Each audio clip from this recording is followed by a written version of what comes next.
तो दोस्तों, अगर आपको टैली प्राइम में मल्टीपल करेंसीज के साथ इन कीज को पास करना है तो कैसे पास करेंगे। मल्टीपल करेंसी का मतलब क्या है और क्यों हम इन कीज को पास करते हैं, पहले ये समझ लेते हैं, फिर हम इन कीज को पास करके देखते हैं। कई बार जब हम माल परचेज करते हैं तो ये ज़रूरी नहीं है कि जिससे आप माल परचेज करते हैं वो आप ही कंट्री का हो सकता है कि आपने किसी फॉरेन कंट्री से कोई माल परचेज किया हो। ऐसे ही अगर आप सेल करते हैं तो ये भी ज़रूरी नहीं है कि आपका जो टोटल सेल है वो इंडिया के अंदर ही होगा। यानी कि अगर हम मल्टीनेशनल कंपनी में काम करते हैं कल को, तो हमारा जो परचेज या जो सेल है वो फॉरेन क्लाइंट्स के साथ भी हो सकता है। अब चूंकि अगर हम INR यानी इंडियन रुपीज़ की बात करें वो सिर्फ इंडिया में ही वैलिड है।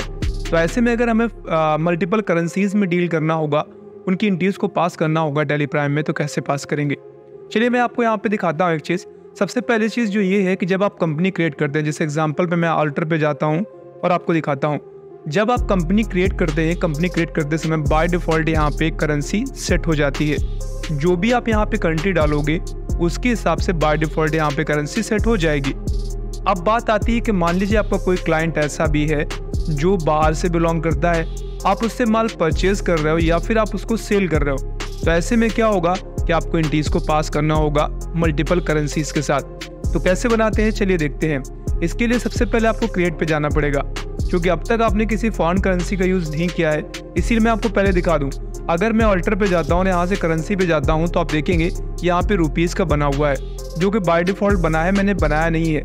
जैसे ही आप कंपनी क्रिएट करेंगे तो बाय डिफ़ॉल्ट जो भी आप कंट्री सेट करेंगे, कंट्री सेट करने के बाद ऑटोमेटिक आपका एक बाय डिफ़ॉल्ट करेंसी क्रिएट हो जाता है और वो आपकी कंपनी के साथ असाइन हो जाता है।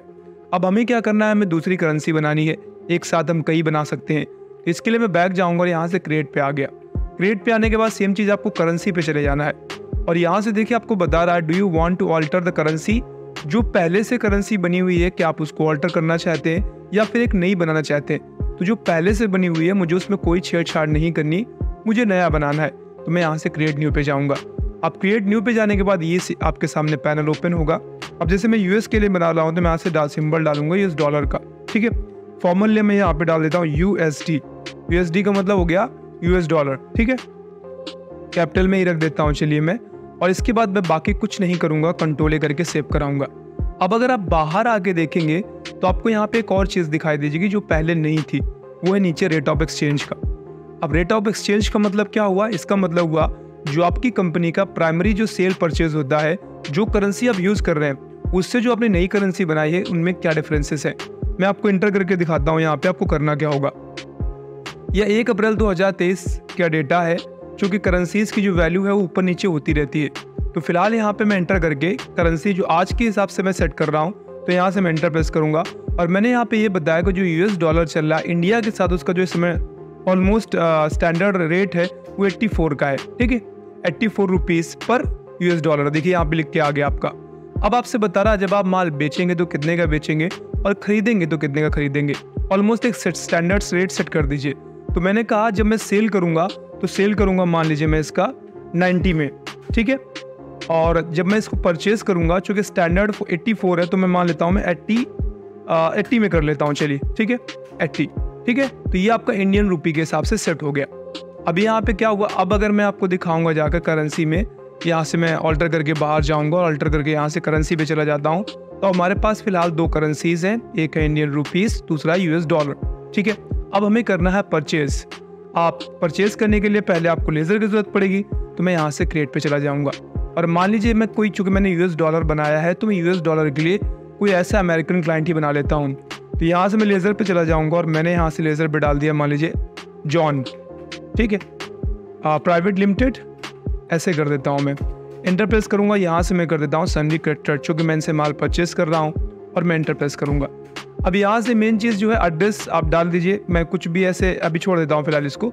अब यहाँ से आपको एंटर प्रेस करके जाना और पहले इसका करेंसी आप ये कंट्री चेंज करना है। तो मुझे यूनाइटेड स्टेट्स ऑफ अमेरिका रखना है, चूँकि मैंने यूएस डॉलर करेंसी बनाया था। अब इनसे जो मेरा लेन देन होगा वो यूएस डॉलर में ही होगा, ठीक है। अब यूएस डॉलर जब आपने यहाँ से अमेरिका सेट कर दिया तो अब इसके हिसाब से जाके आपको यहाँ से कोई एक स्टेट सेलेक्ट कर लेना है, ठीक है। तो मैं ऐसे आइडिया से ही कोई भी डाल देता हूँ, जैसे मैंने नॉर्थ कैलिफोर्निया डाल दिया और एंटर कर दिया। बाकी मैं कंट्रोल करके सेव कराऊंगा। अब हम देखते हैं किस तरीके से हम इसका इंटी पास करेंगे अगर हम इनसे कोई माल परचेस करते हैं। वैसे मैं आपको दिखा दूं, मैं ऑलरेडी गुड्स बना चुका हूं और इसलिए मैं गुड्स बनाना बार बार आपको नहीं बताऊंगा। तो मैं गुड्स में दिखाने के लिए ऑल्टर पे जाऊंगा और मेरे पास जो ऑलरेडी गुड्स पड़ा हुआ है, जो कि मैं बार बार बताता रहा हूँ, वो आपका यहाँ पे गैलेक्सी F62 मेरे पास फ़ोन है और मैं वही इनसे परचेज़ करूँगा या मान लीजिए मैं सेल करूँगा। तो फिलहाल मैंने क्रेडिटर बनाया है तो मैं परचेज़ करूँगा।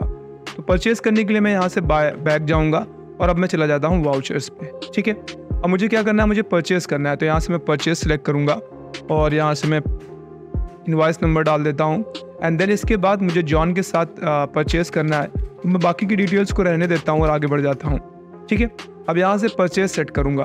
परचेज़ सेट करने के बाद मेरे पास जो गैलेक्सी का फ़ोन है मैं वही परचेज़ कर लेता हूँ। ठीक है, कितना, मान लीजिए मैं 20 पीस परचेज़ कर लेता हूँ। अब आपसे बता रहा है 16,000 का रेट है। हो सकता है जो मैंने पहले का ट्रांजैक्शन लिया होगा, पहले का जो परचेज़ सेल किया होगा उसके हिसाब से रेट उठाया है, लेकिन इस बार जो रहेगा हमारा $, पे रहेगा। तो उसके लिए हमें क्या करना पड़ेगा, मैं यहाँ से 200 और इसके बाद आपको यहाँ से शिफ्ट के साथ 4 दबा के आपको $, का सिंबल डालना है। ठीक है, जैसे आप एंटर प्रेस कर देंगे तो $, का सिंबल बन जाएगा और जैसे आप एंटर प्रेस करेंगे तो आपको यहाँ पे बताएगा। ठीक है, कि जो $, है $200 की अगर हम बात करेंगे तो ये अप्रॉक्सीमेटली आपको 16,000 का पड़ेगा, स्टैंडर्ड बता रहा है 80 के एवरेज रेशियो के साथ। ठीक है, यानी अगर आप इसको 200 के हिसाब से खरीदते हैं तो आपको 80 के हिसाब से अगर एवरेज निकाल के चला जाएगा तो ये आपको 16,000 का पड़ेगा, चूँकि ये परचेज़ है।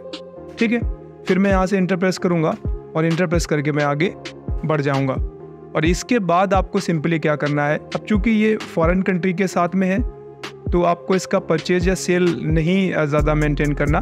तो इस तरीके से आप इस एंट्रीज को पास करेंगे। होप सो आपको समझ आया होगा। अब यहाँ पे ध्यान रखिएगा, चूँकि फॉरेन कंट्री के साथ में है तो यहाँ पे GST के ट्रांजैक्शंस इस तरीके से नहीं होंगे, वो एक अलग टॉपिक है, अलग तरीके से आपको समझना पड़ेगा, क्योंकि वहाँ पर हम कस्टम ड्यूटी टैक्स लगाएंगे। अगर हमारा फॉरेन ट्रांजैक्शन होता है किसी कंट्री के साथ तो वो GST के अकॉर्डिंग इस तरीके से नहीं बनाया जाता। तो जो मैं बताना चाहता था, उम्मीद करता हूँ कि आपको वो समझ आ गया होगा कि अगर आपको मल्टीपल करेंसीज के साथ पास करना है इन टैली प्राइम में तो वो आप कैसे पास करेंगे। कोई क्वेश्चन है आपके दिमाग में या कोई टॉपिक है जो आप पूछना चाहते हैं तो ज़रूर उसे कमेंट में लिखिए। आई विल शो यू कि मैं उस पर वीडियो बनाकर आपको ज़रूर बताऊँगा। आज की क्लास फिलहाल यहीं पे समाप्त होगी। बहुत जल्द मिलते हैं फिर से नए टॉपिक पे बात करते हुए। तब तक अपना ख्याल रखिएगा, अकाउंटिंग सीखते रहिएगा। Bye bye and take care.